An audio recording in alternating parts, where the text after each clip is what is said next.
You know what the Stock Act is? President Obama signed the Stock Act. When did he do that? He did that in 2012. And what did it do? The Stock Act was supposed to combat insider trading. And the law prohibited the use of non-public information. So insider information that people would get in government, because they know what government's going to do with their policy that would affect the company, and like give a huge tax break to electric cars. And then you put all your money in Tesla, shit like that. So that's what they do now in Congress. They outlawed that kind of stuff in 2012. Barack Obama signed it. And then the next year he repealed it. There it is. President Obama signs the Stop Trading on Congressional Knowledge Act in a ceremony at the White House. That's 2012, literally April 2013. President Obama signed Stock Act modification.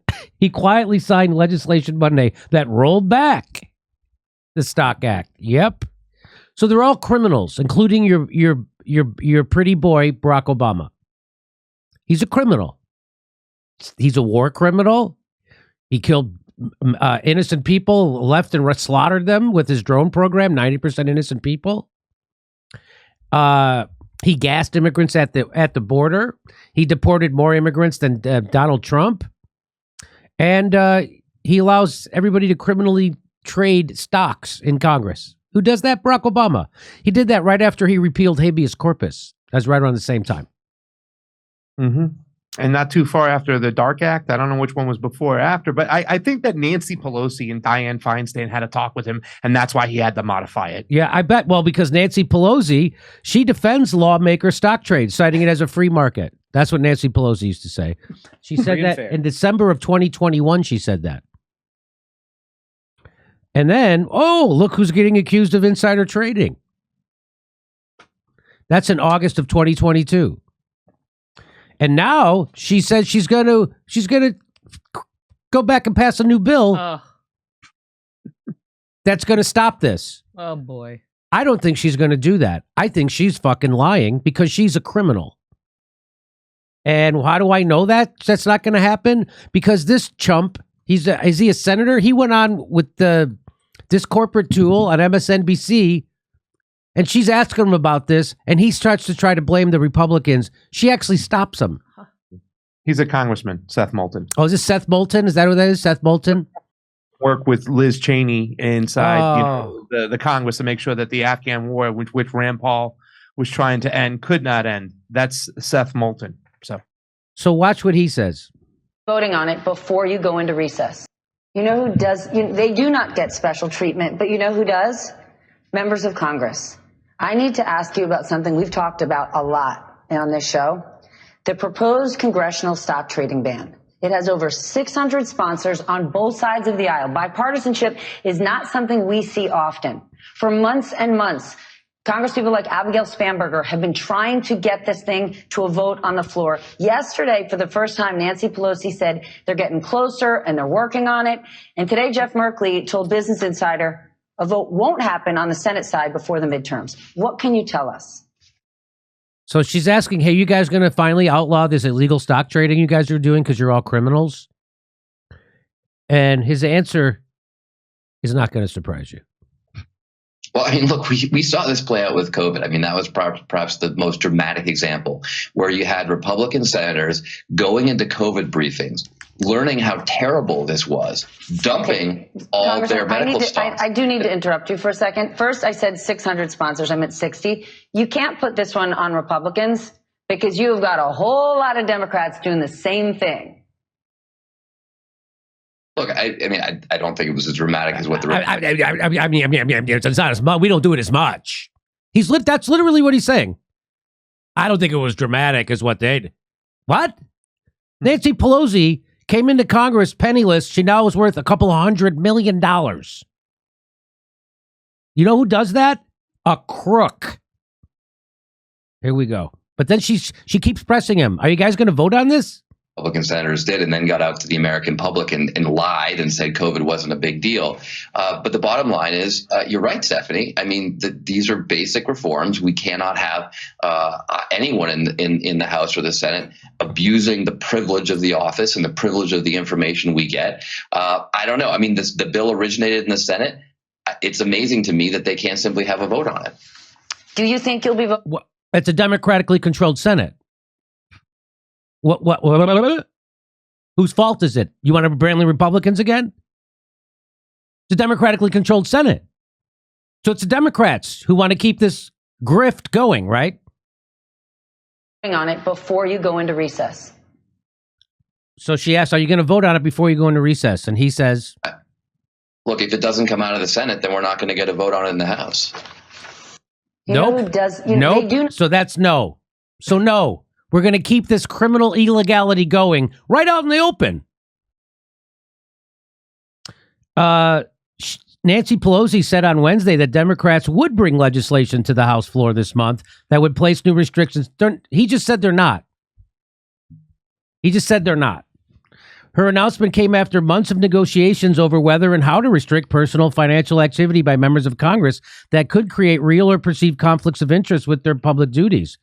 And it came a day after the New York Times published an analysis showing that between 2019 and 2021, 97 representatives and senators or their immediate family members had reported trades of stocks, bonds, or other financial assets that could have been influenced by committees they were serving on. Wow. In the 7th month since Ms. Pelosi first signaled her support for legislation to stiffen the curbs on congressional stock trading, there have been few signs of progress on legislation that could pass the House.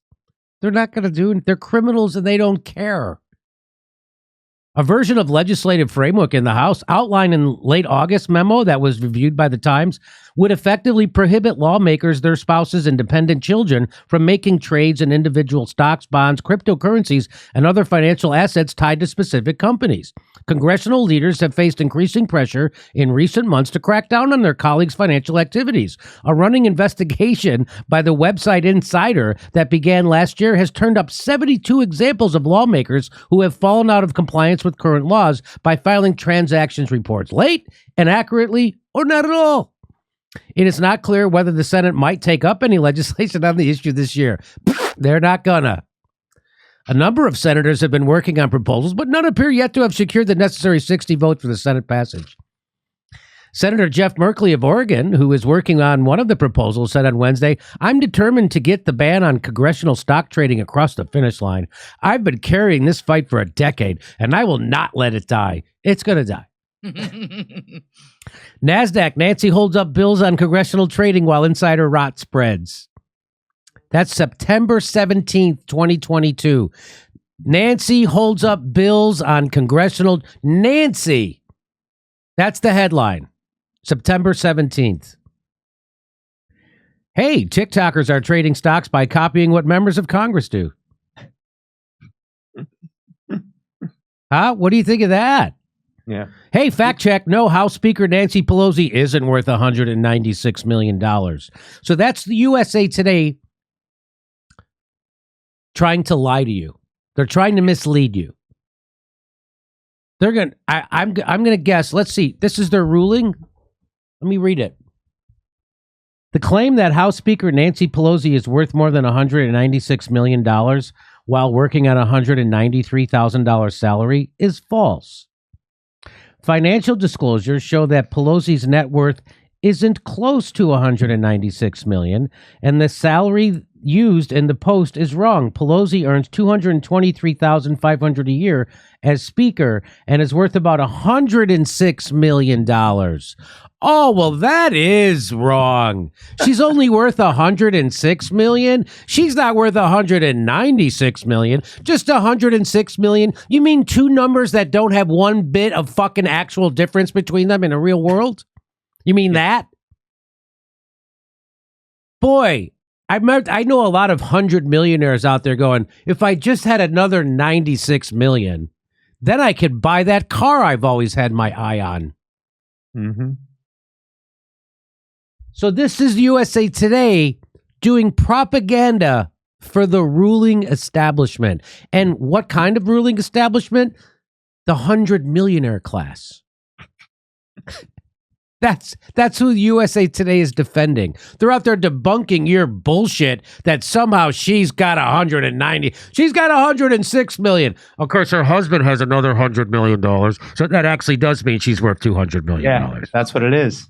You know, that's where that other money comes from. It's her husband's. So they actually do. She actually is worth that money. And USA Today is full of shit. Mm-hmm. And you're welcome. A pothead comedian had to debunk USA Today. This is what we do at this show. We debunk corporate news media because they're always lying. And they're lying for who? They're lying for the fucking oligarchy. Mm-hmm. And an honest public servant can't become rich in politics. That's page 306 of Off the Record, the private papers of Harry S. Truman.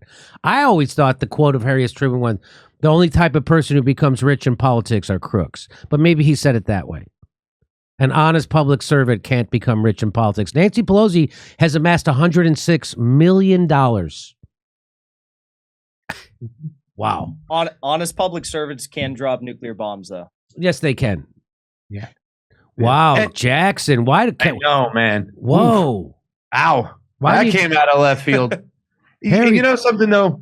They're not going to, of course, they're not going to pass any bill that's going to restrict themselves. But what they will do is that they'll pass bills that will hire 80,000 more IRS agents to come after your ass. Yes. And then send Katie Porter on TV with her white chalkboard trying to say, oh, this is to go collect more money from these people. Katie Porter is Rich so full of people. shit. She Yeah. is so full of fucking shit. Yeah. People think she's not a liar, Katie Porter. Come on, her mentor is Elizabeth Her Warren. mentor is Elizabeth Warren, and I'm really getting sick of her fucking whiteboard, especially when she uses it to gaslight regular people like she did with the IRS. Mm-hmm. Yeah. Katie Porter, another one of those politicians afraid of her own shadow. She won't take a tough question from anybody. She's just like Bernie Sanders. She's afraid of mild Kalinsky. Won't even take a fucking question from that guy. These people are fucking clown pussies.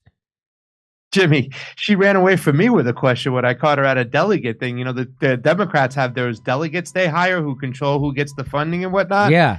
So I showed up in her district when they were doing that, and she was part of the slate she was pushing. She was wearing the same shirt and whatnot. And I'm like, dude, this is really kind of like unethical over here. You're kind of even going for more of a power grab. But then I asked her about a question about Venezuela, and she's like, well, you know, I can't answer it right now. I got to be, worried about what's going on over here. And immediately turned around and like walked away. Wouldn't answer a damn question from some, independent media journalist from friggin' LA. She wouldn't answer it. I went to the 2018 Democratic Convention in San Diego, and she ran away from me too.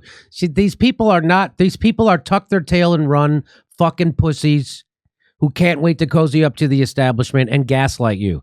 She's never going to fight. She's never going to fight her own goddamn party, which means she'll never make a real difference. Mm-hmm. Congratulations. Virginia Beach, Richmond, Arlington, San Jose, Miami, West Palm Beach. Go to jimmydorecomedy.com for a link for all the tickets and become a premium member while you're there.